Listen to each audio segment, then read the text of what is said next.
তোমাদের মধ্যে কারোর ইচ্ছা যে টিচার হব, ছাত্রছাত্রীদের পড়াবো?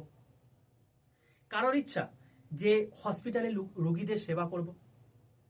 স্টেট গভর্নমেন্টের আজকে যে অবস্থা, তাই তুমি দেখতেই পাচ্ছ যে চারিদিকে কোনো রকম কোনো কিছু রিক্রুটমেন্ট নেই। ওবিসি মামলা, এই মামলা, ওই মামলা, এরকম করে সব ঝুলছে। তো অবশেষে একটা অসাধারণ পোস্ট কিন্তু চলে এসছে রেলওয়ের।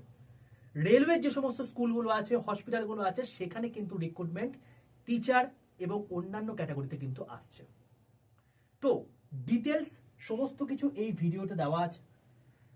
এই ভিডিওটা দেখে নাও, পুরো জিনিসটা ক্লিয়ার তোমাদের হয়ে যাবে। এখানে তোমাদের কিন্তু বেসিক স্যালারি, যেটা আমাদের ওয়েস্ট বেঙ্গলে যে লেভেলের স্যালারি, তার থেকে অনেক বেশি স্যালারি ওইখানে। প্রথমে স্টার্টিংয়েই কিন্তু 80,000 প্লাস তোমাদের কিন্তু স্যালারি হতে পারে। তো এত লোভনীয় চাকরি কেউ কিন্তু মিস করো না।